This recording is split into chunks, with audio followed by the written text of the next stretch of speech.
कैसे हैं आप सभी। उम्मीद करता हूं आप सभी बढ़िया होंगे।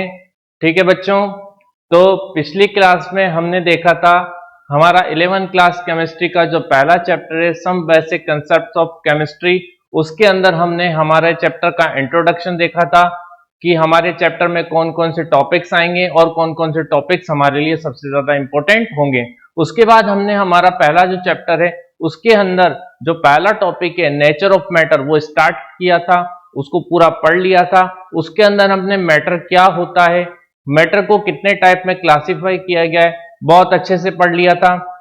अब देखो बच्चों, उसके बाद मैंने आपसे बोला था कि हमारा जो अगला टॉपिक रहेगा वो रहेगा properties of matter and there measurement. यानी जो मैटर होता है उसकी क्या होती है, कुछ प्रॉपर्टीज होती हैं और उनका क्या किया जाता है, मेजरमेंट किया जाता है। तो आज हम यही पढ़ेंगे properties of matter and there measurement. अब बच्चों जो मैटर होता है उसकी जो प्रॉपर्टीज होती हैं, सबसे पहले उसकी बात करें तो प्रॉपर्टीज ऑफ मैटर, मैटर की जो प्रॉपर्टीज होती हैं वो कितनी होती हैं, एक फिजिकल प्रॉपर्टी होती है और एक केमिकल प्रॉपर्टीज होती है। यानी मैटर की प्रॉपर्टीज टू टाइप की होती हैं, physical properties and chemical properties. जैसे हमने मैटर का क्लासिफिकेशन देखा था कि फिजिकल और केमिकल, वैसे उसकी प्रॉपर्टी भी कौन कौन सी हो जाएगी, फिजिकल प्रॉपर्टीज और केमिकल प्रॉपर्टीज। अब देखो बच्चों, ये फिजिकल प्रॉपर्टीज क्या होती हैं, ये केमिकल प्रॉपर्टीज क्या होती हैं और उनको कैसे देखा जाता है, मैटर के अंदर कैसे पता लगाया जाता है, इन सब के बारे में हम देखेंगे। देखो अगर मैं फिजिकल प्रॉपर्टी की बात करूं बच्चों, तो फिजिकल प्रॉपर्टी की अगर मैं बात करूं तो किसी भी मैटर की फिजिकल प्रॉपर्टी कौन सी प्रॉपर्टीज होंगी, वो प्रॉपर्टीज जिनको हम देखकर पता लगा सकें। मैटर के अंदर की वो प्रॉपर्टीज जिनको केवल हम क्या कर सकें, देखकर पता लगा सकें। ये अपनी कॉमन लैंग्वेज में मैं बता रहा हूं आपको कि मैटर के अंदर की वो प्रॉपर्टीज जिनको हम केवल क्या कर सकें, देखकर ही पता लगा सके, तो मैटर की कौन सी प्रॉपर्टीज हो जाएंगी, फिजिकल प्रॉपर्टीज हो जाएंगी। लेकिन मैटर की वो प्रॉपर्टीज जिनको हम देखकर पता नहीं लगा सकते, मतलब उनको देखकर पता नहीं लगा सकते कि उसमें किस तरह की प्रॉपर्टीज है, तो वो प्रॉपर्टीज कौन सी प्रॉपर्टीज हो जाएंगी, मैटर की केमिकल प्रॉपर्टीज हो जाएंगी। तो अभी हम डिटेल में देखेंगे। देखिए फिजिकल प्रॉपर्टीज, तो फिजिकल प्रॉपर्टीज कौन सी प्रॉपर्टीज होती है बच्चों, are those properties which can be measured और observe without changing the identity और the composition of the substance. यानी किसी भी सबस्टेंस के अंदर, किसी भी सबस्टेंस के अंदर उसकी आइडेंटिटी और कंपोजिशन में चेंज किए बिना अगर उसकी प्रॉपर्टी को हम क्या कर रहे हैं, मेजर कर रहे हैं, तो वो प्रॉपर्टी कौन सी हो जाएंगी, मैटर की फिजिकल प्रॉपर्टीज हो जाएंगी। जैसे एक एग्जांपल लेते हैं, मान लीजिए सोडियम है, कौन सा, सोडियम है, ठीक है। तो सोडियम है, तो सोडियम लेंगे हम, तो सोडियम की जब हम रिएक्शन किससे कराएंगे, क्लोरीन से कराएंगे। किससे कराएंगे, क्लोरीन से कराएंगे। सोडियम की रिएक्शन क्लोरीन से कराने पर हमारा क्या बनेगा, सोडियम क्लोराइड बनेगा। क्या बनेगा, सोडियम क्लोराइड बनेगा। तो देखो सोडियम की प्रॉपर्टी कुछ और थी, लेकिन जब इससे क्या बना, सोडियम क्लोराइड बना, तो सोडियम क्लोराइड की प्रॉपर्टी कुछ और हो जाएंगी। तो अब इससे हम सोडियम की प्रॉपर्टी को डिफाइन नहीं कर सकते, बल्कि किसकी प्रॉपर्टी को डिफाइन करेंगे, सोडियम क्लोराइड की प्रॉपर्टी को डिफाइन करेंगे। तो यानी हम इसमें जो मैटर है सोडियम, उसकी प्रॉपर्टी को हम देखकर केवल डिफाइन नहीं कर सकते। तो ये हमारा कौन सा चेंज हो जाएगा, केमिकल चेंज हो जाएगा, ना कि फिजिकल चेंज होगा। यानी इसमें केमिकल चेंज में हमें क्या करना पड़ता है, केमिकल चेंज में हमें मैटर के जो अंदर के जो पार्टिकल्स हैं उनमें अच्छे से उनको डिटेल में देखना पड़ता है और उसके बाद हम पता लगाते हैं कि उसमें कौन कौन से केमिकल चेंजेस हुए हैं। क्लियर है बच्चों। अब देखो अगर हम बात करें फिजिकल प्रॉपर्टीज की, तो कौन कौन सी फिजिकल प्रॉपर्टीज होती है मैटर के अंदर, कलर हो गया, ऑर्डर हो गया, मेल्टिंग पॉइंट हो गया, बॉइलिंग पॉइंट हो गया, ये सब जो है मैटर की कौन सी प्रॉपर्टीज होती हैं बच्चों, फिजिकल प्रॉपर्टीज होती हैं, जिनको हम केवल देखकर ही पता लगा सकते हैं। उसके बाद बच्चों बात करते हैं किसकी, केमिकल प्रॉपर्टीज की। किसकी बात करेंगे, केमिकल प्रॉपर्टीज की। तो chemical properties require a chemical change to occur. यानी केमिकल प्रॉपर्टी को डिफाइन करने के लिए मैटर में क्या होना चाहिए बच्चों, केमिकल चेंज होना चाहिए। कौन सा चेंज होना चाहिए, केमिकल चेंज होना चाहिए।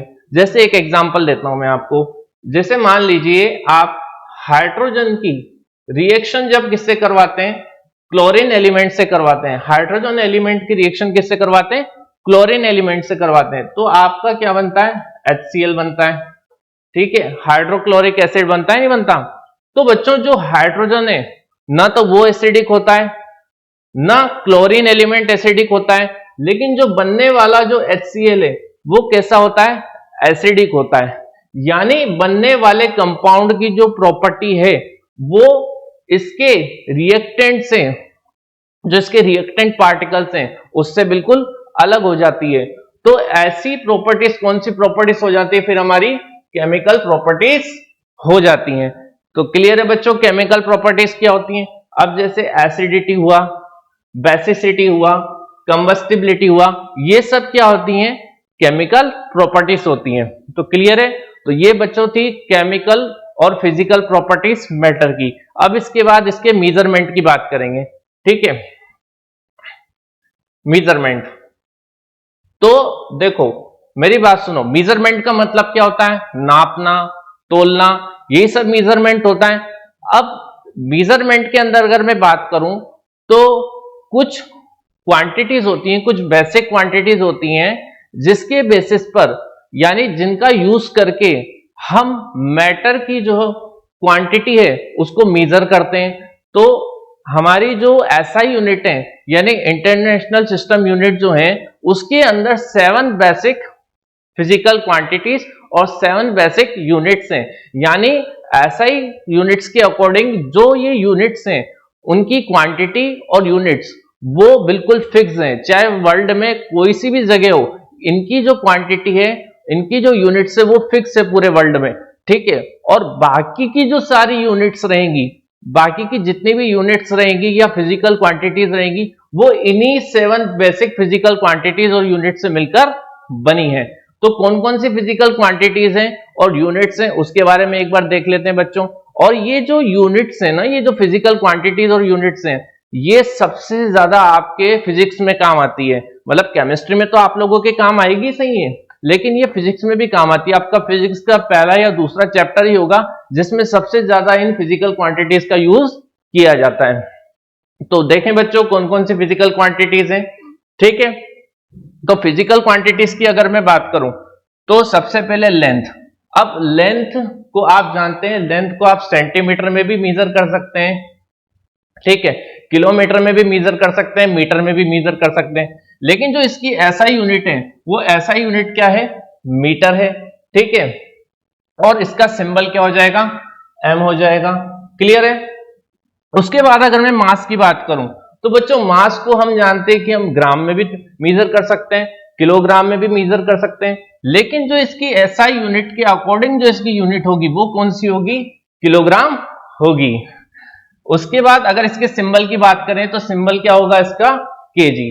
क्लियर है बच्चों, बहुत अच्छे से आप लोग यहां पे पढ़िए, ध्यान दीजिए, आपको 100% पढ़ने में मजा आएगा।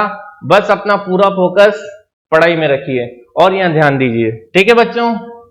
उसके बाद अगर बात करें किसकी, टाइम की, तो बच्चों आप टाइम को जानते हो कि टाइम को आप किस किस में मेजर कर सकते हो।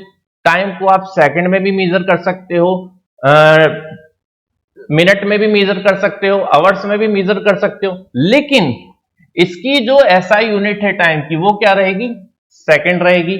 और इसका सिंबल क्या हो जाएगा, S हो जाएगा। क्लियर है।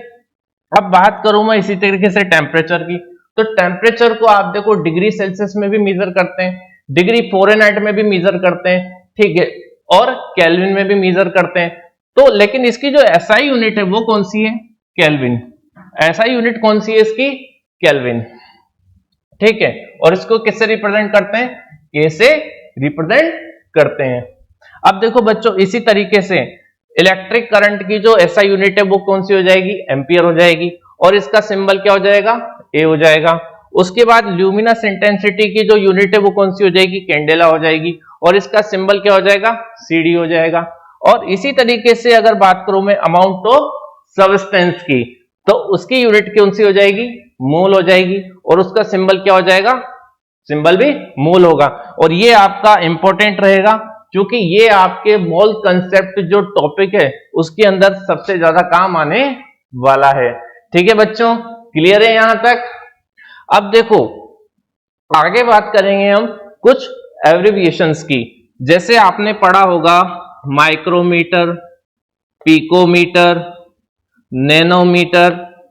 अब ये सर मीटर मीटर मीटर तो समझ में आता है, मीटर मीटर मीटर तो समझ में आता है, लेकिन इसके आगे ये माइक्रो, पिको, नैनो, देखो ये कुछ प्रीफिक्सेस होते हैं जो एसआई यूनिट्स के आगे लगाए जाते हैं, जो हमारे जो फिजिकल क्वांटिटीज है, मान लीजिए अगर वो बहुत ज्यादा क्वांटिटी में है या बहुत कम क्वांटिटी में है, तो इसको बताने के लिए, इसको प्रेजेंट करने के लिए कुछ प्रीफिक्सेस का यूज किया जाता है, कुछ एब्रिविएशंस का यूज किया जाता है। तो कौन कौन से वो प्रीफिक्सेस है या एब्रिविएशन है उसके बारे में भी हम पढ़ेंगे। तो दिल थाम के बैठे रहिए, चिंता मत कीजिए, सब कुछ अच्छे से समझ में आएगा। ठीक है, उम्मीद करता हूं आपको सब समझ में आ रहा होगा। ठीक है, prefixes used in SI system. अब देखो एसआई सिस्टम में कुछ प्रीफिक्सेस होते हैं जो यूज किए जाते हैं फिजिकल क्वांटिटीज के साथ में। जैसे आप बात करें किसकी, 10 की पावर 1, 10 की पावर 1 को आप किससे रिप्रेजेंट करते हैं, डेकाग्राम से, यानी डीए इसका सिंबल हो जाता है। उसके बाद 10 की पावर अगर 2 है तो हेक्टोग्राम, यानी एच से रिप्रेजेंट करते हैं इसको। उसके बाद 10 की पावर 3 तो आप जानते ही हैं, किलोग्राम, क्लियर है। और अगर 10 की पावर 6 हो जाए तो मेगाग्राम, और अगर 10 की पावर 9 हो जाए तो गीगाग्राम, और अगर 10 की पावर 12 हो जाए तो टेराग्राम, और अगर 10 की पावर 15 हो जाए तो पेटाग्राम। इसी तरीके से अगर आप आगे बढ़े तो 10 की पावर 18 हो जाए तो एक्साग्राम, उसके बाद 10 की पावर 21 हो जाए तो जेटाग्राम, और उसके बाद 10 की पावर 24 हो जाए तो योटाग्राम। अब आप भी सोच रहे होंगे सर इतने सारे याद करने पड़ेंगे क्या? तो बच्चों इतने सारे याद नहीं करने पड़ेंगे, आपके कुछ काम के हैं जो मैं बता रहा हूं। ठीक है, अब देखिए जैसे आप इसमें जानते होंगे ये डेकाग्राम, हेक्टाग्राम, किलोग्राम, इसको तो आप जानते ही होंगे, इसको तो याद करने की जरूरत भी नहीं होगी आपको। इसमें जो 3 आगे हैं ये आपके मेगाग्राम, ये आपके गीगाग्राम, ये आपके टेराग्राम, और ये लास्ट कहां तक याद कर लीजिए आप, 10 की पावर 15 तक, यानी पेटाग्राम तक, वहां तक आपका काम हो जाएगा। इससे आगे आपको याद करने की जरूरत नहीं, बाकी आपकी इच्छा अब याद करे तो कोई मना नहीं है। ठीक है, और इसी तरीके से अगर मान लो ये तो प्लस में है, चलो क्वांटिटीज, अगर माइनस में चली जाए तो 10 की पावर -1 यानी डेसीमीटर, सिंबल आपका क्या हो जाएगा इसके अंदर, डी, क्लियर है। और 10 की पावर -2 आपका सेंटीमीटर होता है, और 10 की पावर -3 मिलीमीटर हो जाता है, और 10 की पावर -6 आपका माइक्रोमीटर हो जाता है। उसके बाद 10 की पावर -9 आपका नैनोमीटर हो जाता है। उसके बाद 10 की पावर -15 आपका 10 की पावर -12 आपका पिकोमीटर हो जाता है, और उसके बाद 10 की पावर -15 आपका फेम्टोमीटर हो जाता है। इसमें भी आप देखें तो ये कहां तक है, 10 की पावर -24 तक है, यानी 10 की पावर -18 यानी एटोमीटर, 10 की पावर -21 यानी जेप्टोमीटर, 10 की पावर -24 यानी योक्टोमीटर। लेकिन इसमें भी आपको सब याद करने की जरूरत नहीं है।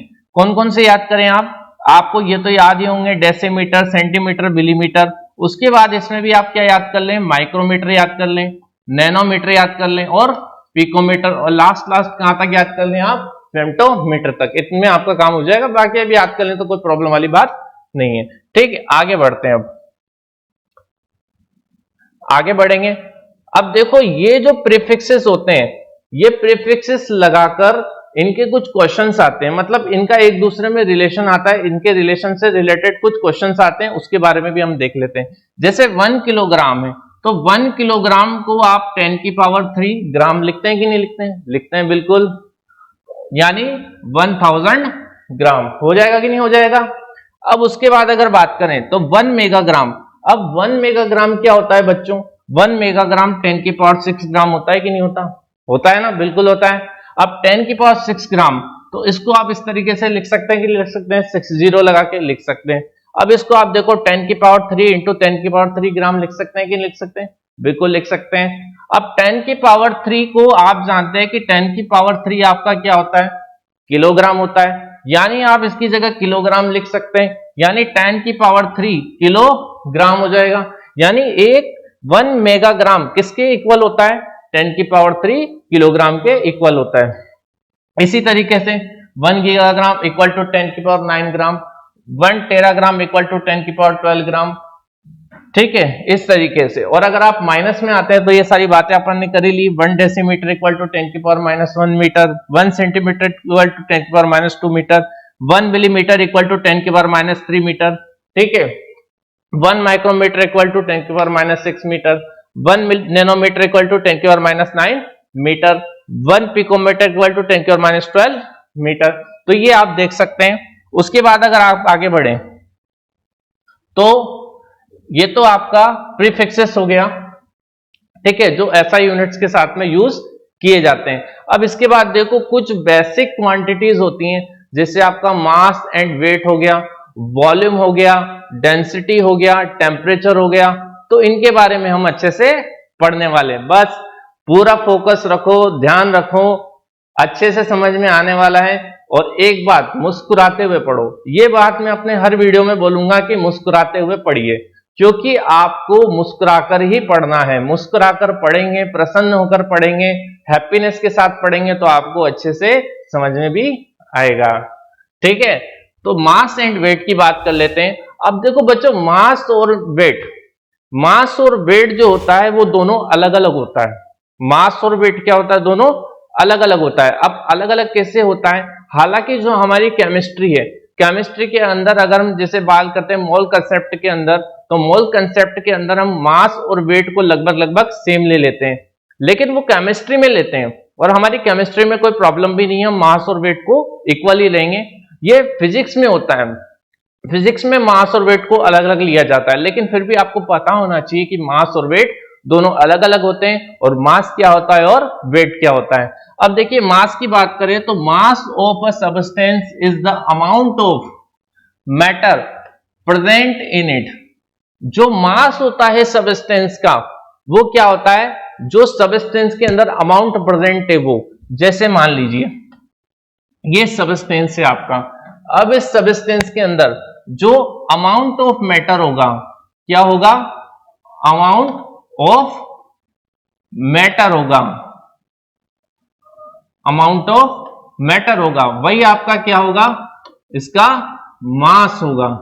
क्या होगा, इसका सब्सटेंस का मास होगा। यानी किसी भी सब्सटेंस के अंदर जो अमाउंट ऑफ मैटर प्रेजेंट है वही इसका क्या है, मास है।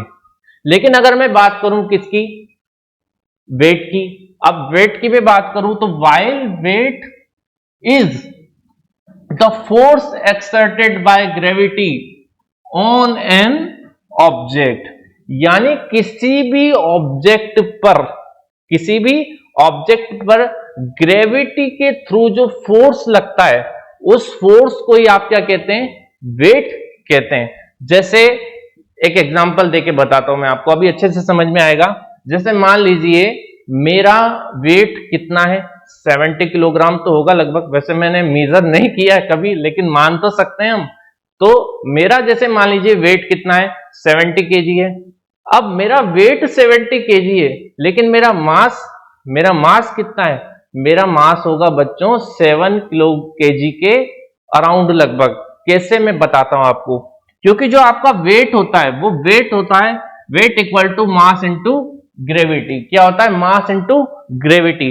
मान लीजिए मेरा मास कितना है, मेरा मास है कितना, सॉरी मेरा वेट कितना है, वेट है मेरा 70 केजी। कितना वेट है मेरा, 70 केजी। अब मुझे मेरा मास निकालना है, तो मास निकालना है।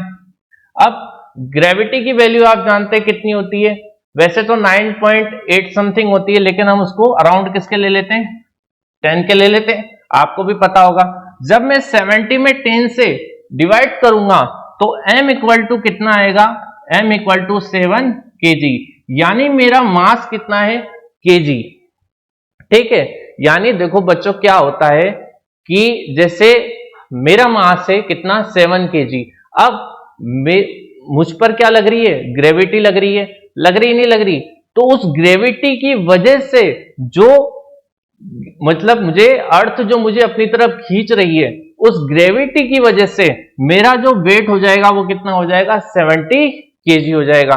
तो आपको समझ में आ गया होगा कि मास और वेट क्या होता है। ठीक है, आगे बढ़ते हैं। समझ में आ रहा है ना बच्चों अच्छे से? ठीक है, और बढ़िया कोशिश कर रहे हैं आपको समझाने की। ठीक है, अब बात करते हैं किसकी, वॉल्यूम की। अब देखो वॉल्यूम बच्चों क्या होता है। अगर मैं वॉल्यूम की बात करूं तो वॉल्यूम का मतलब है कि किसी भी मैटर की, उसके अंदर किसी भी चीज को स्टोर करने की जो कैपेसिटी है, मतलब किसी भी चीज को स्टोर करने की जो कैपेसिटी है, वो कैपेसिटी आपकी क्या हो जाएगी, वॉल्यूम हो जाएगी। क्या हो जाएगी, वो वॉल्यूम हो जाएगी। क्लियर है? अब देखो हमारा जो, अगर हम देखें केमिस्ट्री, तो केमिस्ट्री के अकॉर्डिंग सबसे ज्यादा हम बात किसकी करेंगे, सबसे ज्यादा हम बात करेंगे किसकी, लिक्विड की और सॉल्यूशन की। तो सबसे ज्यादा बात भी हम वॉल्यूम के अंदर किसकी करने वाले हैं, लिक्विड की और सॉल्यूशन की करने वाले हैं। तो वॉल्यूम ऑफ लिक्विड और solution can be measured by graduated cylinder, burette, pipette etcetera. अब देखो बच्चों, थोड़ी सी बात मैं पहले कर लेता हूं इस लाइन को समझाने से पहले। अब आप 11th क्लास में आ चुके हैं ना?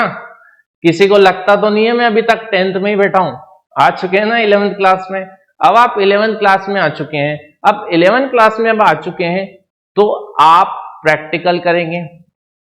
ठीक है, प्रैक्टिकल में आप टाइट्रेशन वाला प्रैक्टिकल करेंगे।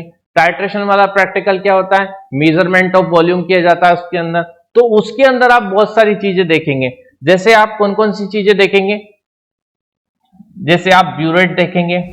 ब्यूरेट के अंदर जो है केमेनोफोर भरकर क्या किया जाता है, उसका टाइट्रेशन किया जाता है। क्या किया जाता है, टाइट्रेशन किया जाता है। उसके बाद पिपेट देखेंगे, तो कुछ ड्रॉप से कंडेंसर को डालने के लिए, ठीक है, सॉल्यूशन के अंदर पिपेट आउट किया जाता है कंडेंसर की 1-2 ड्रॉप्स को, किसके थ्रू, पिपेट के थ्रू। अब ये जो पिपेट है वो आपकी 25 ml की भी हो सकती है, 20 ml भी हो सकती है और 10 ml की भी हो सकती है। ठीक है, उसके बाद बात करूं मैं किसकी, ग्रेजुएटेड सिलेंडर की। तो ये जो ग्रेजुएटेड सिलेंडर है, इसके थ्रू भी आप क्या कर सकते हैं, वॉल्यूम को मेजर कर सकते हैं। तो यहां पे बात आ गई आपकी ग्रेजुएटेड सिलेंडर, ब्यूरेट और पिपेट। इसके थ्रू आप किसी भी सॉल्यूशन और लिक्विड को क्या कर सकते हैं, उसके वॉल्यूम को मेजर कर सकते हैं। अब देखो बच्चों आगे बढ़ते हैं थोड़ा सा। अब volume flask, volumetric flask is used to prepare a known volume of a solution. मतलब किसी भी सॉल्यूशन के नॉन वॉल्यूम को प्रिपेयर करने के लिए, कोई भी सॉल्यूशन है और उसके नॉन वॉल्यूम को प्रिपेयर करने के लिए किसका यूज किया जाता है, इस वॉल्यूमेट्रिक फ्लास्क का यूज किया जाता है। अब जो आप देख रहे हैं वॉल्यूमेट्रिक फ्लास्क, ये 1 लीटर का है, 2 लीटर का भी हो सकता है, 5 लीटर का भी हो सकता है, लेकिन यहां 1 लीटर का वॉल्यूमेट्रिक फ्लास्क है। तो इसके थ्रू हम क्या कर सकते हैं, 1 लीटर का सॉल्यूशन फॉर्म्ड कर सकते हैं। क्लियर है बच्चों? अब आगे बढ़ते हैं। हाँ, एक चीज और, इसमें वॉल्यूम जो होता है, वॉल्यूम की कौन कौन सी यूनिट्स होती हैं। तो वॉल्यूम की जो यूनिट्स होती हैं, आप जानते हैं वॉल्यूम को, अच्छा मैथ्स में आपने पढ़ा होगा, थोड़ा बहुत तो पढ़ा ही होगा। आपके 11th में शायद मैथ्स नहीं आई हो, ठीक है, आपने बायो सब्जेक्ट लिया हो, लेकिन 10th तक तो मैथ्स था। तो उसके अंदर आपने पढ़ा होगा वॉल्यूम। तो वॉल्यूम में क्या होता है, जैसे क्यूबॉइड का वॉल्यूम है या क्यूब का वॉल्यूम है, तो उसमें 3 साइड्स आपस में क्या होती है, मल्टीप्लाई होती है, यानी metre into metre into metre. तो वॉल्यूम क्या हो जाता है, मीटर क्यूब हो जाता है, नहीं हो जाता। तो इस तरीके से इसका वॉल्यूम भी क्या होगा, मीटर क्यूब हो जाएगा या सेंटीमीटर क्यूब हो जाएगा। ठीक है, अब ये तो मैंने थोड़ी मैथ्स से रिलेटेड बात कर ली, लेकिन अगर मैं बात करूं केमिस्ट्री से रिलेटेड, तो केमिस्ट्री से रिलेटेड अगर मैं बात करूं तो बच्चों इसमें जैसे हम सॉल्यूशन लेंगे, ज्यादातर सॉल्यूशन और लिक्विड की बात करेंगे। तो लिक्विड की बात करेंगे तो यानी या तो हमारा ml, ठीक है, या तो हमारा मतलब मिलीलीटर या फिर लीटर, इसी में हमारा क्या होगा, वॉल्यूम दिया जाएगा। क्लियर है बच्चों? अब देखो, इसके बाद बात करेंगे किसकी, डेंसिटी की। किसकी बात करेंगे, डेंसिटी की। अब देखो डेंसिटी क्या होती है, डेंसिटी क्या होती है। अब देखो बच्चों, डेंसिटी का मतलब है, जैसे मैं एक एग्जांपल देके समझाऊंगा तो उससे ज्यादा बेटर आपको समझ में आएगा ना भाई। जिस तरीके से, जिस वे से आपको ज्यादा बेटर समझ में आए वो वे में यूज करूंगा, है कि नहीं है। तो जैसे मान लीजिए कि एक आयरन नेल है, क्या है, आयरन नेल है, और एक है पीस ऑफ वुड, क्या है, पीस ऑफ वुड। आपने मान लीजिए दोनों को किस में डाला, वाटर में डाला। अब दोनों को जब आप वाटर में डाल रहे हैं तो वाटर में डालने के बाद आप देखते हैं कि जो आयरन नेल है वो वाटर में डूब जाती है, लेकिन जब वो जो पीस ऑफ वुड है, वो पीस ऑफ वुड आपका उस वाटर में जो है तैरता रहता है। लेकिन ऐसा क्यों होता है, आयरन नेल क्यों उसमें वाटर में डूब जाती है और जबकि पीस ऑफ वुड उसमें तैरता रहता है। रीजन ये है बेटा कि जो आपकी आयरन नेल है वो ज्यादा डेंसर है, किसके कंपैरिजन में, वुड के कंपैरिजन में। यानी आयरन की डेंसिटी ज्यादा है किसके कंपैरिजन में, वुड के कंपैरिजन में। समझाता हूं मैं आपको। मान लीजिए सेम वॉल्यूम के आपने एक तो आपने क्या लिया, एक आयरन का पीस लिया और एक आपने किसका लिया, वुड का पीस लिया। दोनों का वॉल्यूम सेम है, दोनों का वॉल्यूम सेम है, ठीक है। लेकिन जो आयरन है, ये आपका आयरन हो गया, जो आपका आयरन है। अब आयरन का जो मास है, अमाउंट ऑफ मैटर, वो क्या है, ज्यादा है, ज्यादा होगा। और वुड जो है उसका अमाउंट ऑफ मैटर क्या है, थोड़ा कम है, क्या है, थोड़ा कम है। किसके कंपैरिजन में, आयरन के कंपैरिजन में। तो अब आप डेफिनेशन देखिएगा, density of a substance is it amount of a mass per unit volume. यानी पर यूनिट वॉल्यूम पे, पर यूनिट वॉल्यूम का मतलब ये है कि अगर दो मैटर का आप आपस में कंपैरिजन कर रहे हैं तो दोनों का वॉल्यूम क्या हो जाए, सेम हो जाए। अगर दो मैटर का कंपैरिजन कर रहे हैं तो उस वक्त आप क्या लेंगे, वॉल्यूम सेम लेंगे। तो ये दोनों जो मैटर है इनका वॉल्यूम अपन ने सेम लिया, लिया कि नहीं लिया। लेकिन आप यहां देख सकते हैं कि density of a substance is it amount of A mass per unit volume. यानी पर यूनिट वॉल्यूम पे जो मास होगा सब्सटेंस का वो क्या होगा, आपका डेंसिटी होगा। तो आप यहां देख सकते हैं कि यूनिट को अगर अपन, इसको वॉल्यूम को अगर अपन यूनिट ले लें यानी 1 ले लें तो डेंसिटी इक्वल टू क्या हो जाएगा, आपका मास हो जाएगा। यानी जिसका मास ज्यादा होगा उसकी डेंसिटी ज्यादा होगी, होगी कि नहीं होगी। तो यानी आयरन की जो है, आयरन का मास ज्यादा है क्योंकि उसके अंदर अमाउंट ऑफ मैटर क्या है, ज्यादा है। तो इसलिए उसका मास ज्यादा है तो उसकी डेंसिटी भी क्या होगी, ज्यादा होगी। इसलिए वो वाटर में क्या करेगा, आसानी से डूब जाएगा। लेकिन अगर बात करें वुड की, तो वुड के अंदर अमाउंट ऑफ मैटर यानी मास क्या है, आयरन के कंपैरिजन में कम है, तो उसकी डेंसिटी भी क्या होगी, कम होगी। तो क्या होगा, वाटर में तैरेगा न कि डूबेगा। तो इससे अपन ये कह सकते हैं कि डेंसिटी जो है वो प्रोपोर्शनल किसके होती है, मास के। यानी किसी मैटर का अगर मास बढ़ेगा तो उसकी डेंसिटी भी बढ़ेगी, अगर मास डिक्रीज होगा तो उसकी डेंसिटी भी डिक्रीज होगी। लेकिन डेंसिटी जो है वो इनवर्सली प्रोपोर्शनल होती है किसके, वॉल्यूम के। यानी अगर किसी मैटर का वॉल्यूम इंक्रीज हो रहा है तो डेंसिटी डिक्रीज होगी, लेकिन वॉल्यूम डिक्रीज हो रहा है तो डेंसिटी इंक्रीज होगी, यानी उल्टा चलेगा। क्लियर है बच्चों। अब बात करते हैं डेंसिटी की यूनिट की। तो देखो मास को हम किससे रिप्रेजेंट करते हैं, ऐसा यूनिट के अकॉर्डिंग केजी से, और वॉल्यूम को हम किससे रिप्रेजेंट करते हैं, मीटर क्यूब से। तो किलोग्राम पर मीटर क्यूब इसका आप क्या ले सकते हैं, डेंसिटी ले सकते हैं। यानी यूनिट, डेंसिटी की जो यूनिट होगी वो क्या होगी, किलोग्राम पर मीटर क्यूब। तो ऐसा यूनिट जो होती है डेंसिटी की वो कैसे निकलेगी, ऐसा यूनिट ऑफ मास अपॉन ऐसा यूनिट ऑफ वॉल्यूम। यानी मास की ऐसा यूनिट क्या है, केजी, और वॉल्यूम की ऐसा यूनिट क्या है, मीटर क्यूब। तो केजी पर मीटर क्यूब या केजी मीटर की पावर -3, ऐसे भी आप लिख सकते हैं, आपकी मर्जी है वो तो। ठीक है, अब देखो थोड़ा सा और आगे बढ़ते हैं। अब बात करेंगे किसकी, टेम्परेचर की। टेम्परेचर को तो आप सभी जानते होंगे। अरे भैया इतनी गर्मी पड़ रही है, अब तो इतनी गर्मी पड़ रही है तो अभी आप जानते होंगे 45 degree Celsius 46 degree Celsius temperature चल रहा है कि नहीं चल रहा है। भैया हमारे कोटा में तो चल रहा है ना, हमारे कोटा में तो गर्मी खूब पड़ रही है। ठीक है, तो बात करते हैं अब किसकी, टेम्परेचर की। टेम्परेचर पे आ जाते हैं। ठीक है, अब आप जानते हैं, देखो टेम्परेचर क्या होता है, measure of degree of hotness और कोल्डनेस। मतलब हॉटनेस या कोल्डनेस की डिग्री को मेजर करने के लिए किसका यूज किया जाता है, टेम्परेचर का यूज किया जाता है, यानी उसे ही टेम्परेचर हम कहते हैं। अब देखो टेम्परेचर को मेजर करने की जो क्वांटिटीज होती हैं, बेसिक क्वांटिटीज होती हैं, वो 3 बेसिक क्वांटिटीज होती हैं। कौन कौन सी 3 बेसिक क्वांटिटीज होती हैं, एक आपका डिग्री सेल्सियस होता है, ठीक है, एक आपका डिग्री फ़ारेनहाइट होता है, एक आपका क्या होता है, केल्विन हो जाता है। होता है कि नहीं होता है, आप भी जानते हैं, बचपन से पढ़ते आ रहे होंगे, कई बार पढ़ा होगा यार। ठीक है, तो लेकिन ये 3 बेसिक क्वांटिटीज तो होती हैं टेम्परेचर को मेजर करने की, लेकिन जो एसआई यूनिट के अकॉर्डिंग जो है वो केल्विन ही क्या है, इसकी एसआई यूनिट है। तो मतलब टेम्परेचर की एसआई यूनिट आप किसको बोलेंगे, केल्विन को बोलेंगे। क्लियर है बच्चों।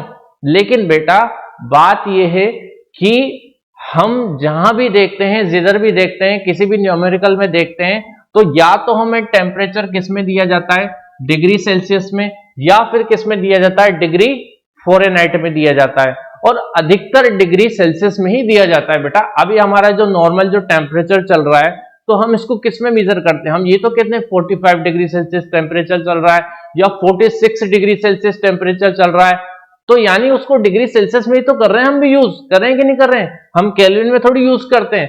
लेकिन एसआई सिस्टम के अकॉर्डिंग तो केल्विन में ही टेम्परेचर को मेजर करना पड़ता है। यानी हमें अगर न्यूमेरिकल सॉल्व करने हैं, तो न्यूमेरिकल सॉल्व करने हैं तो हमें आंसर किस में देना पड़ेगा, हमें तो केल्विन में ही देना पड़ेगा। और केल्विन में चेंज कर टेम्परेचर को हमें कैलकुलेशंस भी करनी पड़ेंगी। अगर कैलकुलेशन में टेम्परेचर का यूज हो रहा है तो बिना केल्विन में चेंज करे हम यूज नहीं कर सकते। तो अब चेंज कैसे करेंगे, तो बेटा देखो डिग्री सेल्सियस और केल्विन या डिग्री फ़ारेनहाइट और केल्विन, इनके बीच में क्या होता है, रिलेशनशिप होता है, जिसके थ्रू हम इसको क्या कर सकते हैं, केल्विन में चेंज कर सकते हैं। तो टेंशन मत लेना, चेंज कर सकते हैं, है ना। नहीं तो आप सोचो कि केल्विन में चेंज नहीं होगा तो हम कैसे यूज करेंगे न्यूमेरिकल में टेम्परेचर को। तो देखो the temperatures on 2 scales are related to each other by the following relationship. अब देखो मान लो आपको किसमें दिया हुआ है टेम्परेचर, डिग्री फ़ारेनहाइट में दिया हो, सॉरी किसमें दिया हुआ है, डिग्री सेल्सियस में दिया हुआ है, लेकिन आपको किसमें चेंज करना है, डिग्री फ़ारेनहाइट में चेंज करना है। तो डिग्री सेल्सियस में आपको दिया हुआ है और डिग्री फ़ारेनहाइट में अगर आपको चेंज करना है, तो इस रिलेशन के थ्रू आप क्या कर सकते हैं, इसको चेंज कर सकते हैं। देखो एक एग्जांपल देखो आप, ठीक है, जैसे आपको 25 डिग्री सेल्सियस दिया हुआ है, यानी टेम्परेचर आपको किसमें दिया हुआ है, डिग्री सेल्सियस में दिया हुआ है, ठीक है, लेकिन आपको इसको किसमें कन्वर्ट करना है, डिग्री फ़ारेनहाइट में कन्वर्ट करना है। किसमें कन्वर्ट करना है, डिग्री फ़ारेनहाइट में कन्वर्ट करना है। तो डिग्री फ़ारेनहाइट में कन्वर्ट करने के लिए आप क्या करेंगे, ये आप रिलेशन यूज करेंगे। देखो इसमें हम वैल्यू रख रहे हैं, degree Fahrenheit equal to 9/5 into degree Celsius. अब डिग्री सेल्सियस की वैल्यू क्या है, 25 प्लस 32। अब देखिए आप 5 से 25 कैंसिल हो जाएगा, कितने टाइम्स में, 5 टाइम्स में, 9 5 जा 45 प्लस 32। अब 45 प्लस 32 कितना होता है आपका, 77 डिग्री फ़ारेनहाइट। प्लस करना तो आता ही होगा, नहीं आता, ठीक है।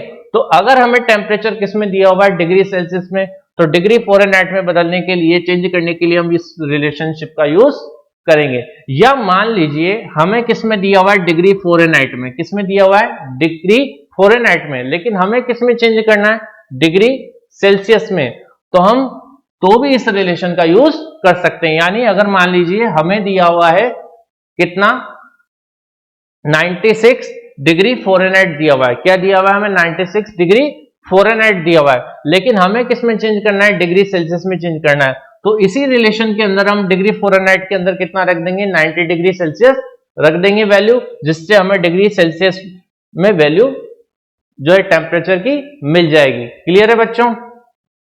अब उसके बाद अगर हम बात करें किसकी, केल्विन और डिग्री सेल्सियस के बीच रिलेशन की, the Kelvin scale is related to Celsius scale as follows. जो केल्विन स्केल है वो सेल्सियस स्केल से जो है इस तरीके से रिलेटेड है। ठीक है, अब देखो K equal two degree Celsius plus 273.15, यानी अगर हमें डिग्री सेल्सियस में वैल्यू दी गई है टेम्परेचर की, तो केल्विन में हम चेंज कर सकते हैं इस रिलेशन के थ्रू। देखो जैसे कन्वर्ट 25, अभी हमने 25 डिग्री सेल्सियस को किस में चेंज किया था, डिग्री फ़ारेनहाइट में चेंज किया था, तो हमारा कितना आंसर आया था, 77 डिग्री फ़ारेनहाइट आंसर आया था। लेकिन हम उसी 25 डिग्री सेल्सियस को किस में चेंज कर रहे हैं बच्चों, हम कर रहे हैं किस में चेंज, केल्विन में चेंज कर रहे हैं। अब देखो केल्विन में चेंज कर रहे हैं तो इसमें देखो डिग्री सेल्सियस में हम कितना प्लस कर देंगे, 273.15, यानी 25 में हम कितना ऐड कर देंगे, 273.15, तो हमारा क्या आंसर हो जाएगा, 298.15 केल्विन, यानी 25 डिग्री सेल्सियस अगर फ़ारेनहाइट में बात करें तो किसके इक्वल होगा, 77 डिग्री फ़ारेनहाइट के इक्वल होगा। लेकिन अगर हम इसकी बात करें केल्विन में, तो ये केल्विन में कितना हो जाएगा, 298.15 केल्विन। तो इस तरीके से आप चेंज कर सकते हैं, और न्यूमेरिकल में टेम्परेचर का अगर यूज है तो कर सकते हैं चेंज करके। उसके बाद देखो बेटा थोड़ी सी बात और करते हैं। हाँ, तो thermometers using different temperature scale, मतलब थर्मोमीटर्स जो होता है, थर्मोमीटर्स में आप टेम्परेचर को मेजर करने के लिए डिफरेंट टेम्परेचर स्केल्स का क्या करते हैं, यूज करते हैं। तो कौन कौन से होते हैं, केल्विन, सेल्सियस, फ़ारेनहाइट, तीनों टाइप के आपके क्या होते हैं, डिफरेंट टेम्परेचर स्केल्स हैं। अब देखो बेटा अभी अपन ने बात की थी, जैसे मान लो आपका बॉइलिंग पॉइंट है वाटर कितना है, 100 डिग्री सेल्सियस। अगर मैं डिग्री सेल्सियस की बात कर रहा हूं तो डिग्री सेल्सियस में कितना है, 100 डिग्री सेल्सियस है। लेकिन अगर इसकी बात मैं किस में करूं, केल्विन में, तो कितना हो जाएगा ये 373 केल्विन, यानी इसमें हम कितना ऐड कर देंगे, प्लस 273 केल्विन। 273 100 डिग्री सेल्सियस में ऐड करते ही 273 कितना आ जाएगा, 373 केल्विन आ जाएगा कि नहीं आ जाएगा, आ जाएगा ना। अब आप बोलोगे सर 0.15 भी तो था, तो बेटा पॉइंट के बाद जो 15 होता है उसको हम अराउंड करने के लिए वैल्यू को हटा सकते हैं, उसमें कोई प्रॉब्लम नहीं है। क्योंकि न्यूमेरिकल में जब हम 0.15 लगाते हैं ना, न्यूमेरिकल सॉल्व करते हैं, तो 0.15 की वजह से थोड़ा आंसर थोड़ा कम ज्यादा हो जाता है। इसलिए हम जो है टेम्परेचर में अगर केल्विन की बात करें तो 273 ले लेते हैं, 0.15 हटा देते हैं, हटा सकते हैं आप। तो अब अगर इसमें बात करूं ये boiling point of water Fahrenheit में, तो ये कितना होगा, 212 डिग्री फ़ारेनहाइट, कितना हो जाएगा, 212 डिग्री फ़ारेनहाइट हो जाएगा। इसी तरीके से अगर आप बात करें तो फ्रीजिंग पॉइंट, अगर डिग्री वाटर का फ्रीजिंग पॉइंट ऑफ वाटर है तो ये कितना है, डिग्री सेल्सियस में 0 डिग्री सेल्सियस है। लेकिन अगर मैं बात करूं केल्विन में तो कितना हो जाएगा, 273.15 केल्विन। और अगर मैं बात करूं किसमें, फ़ारेनहाइट में, तो कितना हो जाएगा ये आपका 32 डिग्री फ़ारेनहाइट। ठीक है, और इसके बाद देखिए आप समझ ही गए होंगे कैसे चेंज करते हैं इसको। अब देखो 25 डिग्री सेल्सियस आपका रूम टेम्परेचर होता है, ये आपको पता होना चाहिए, ये जनरल नॉलेज है जो आपको पता होना चाहिए। और 37 डिग्री सेल्सियस आपकी ह्यूमन बॉडी का टेम्परेचर होता है, मतलब आपकी नॉर्मल ह्यूमन बॉडी का जो टेम्परेचर होता है वो कितना होता है, 30 डिग्री सेल्सियस, या अगर हम बात करें फ़ारेनहाइट में तो 98.6 डिग्री फ़ारेनहाइट, या केल्विन में बात करें तो कितना, 310 केल्विन। तो बच्चों आज हमने क्या पढ़ा, हमने पढ़ा properties of matter and there measurement. ठीक है, मैटर की कौन कौन सी प्रॉपर्टीज होती हैं, फिजिकल प्रॉपर्टीज, केमिकल प्रॉपर्टीज, और उनको कैसे मेजर किया जाता है ये हमने पढ़ा, मेजरमेंट के बारे में पढ़ा। और कुछ बेसिक क्वांटिटीज भी पढ़ी हमने मेजरमेंट के अंदर, जैसे मास एंड वेट, और उसके बाद वॉल्यूम पढ़ा, उसके बाद डेंसिटी पढ़ा, उसके बाद टेम्परेचर पढ़ा। तो यहां आपका ये टॉपिक खत्म होता है।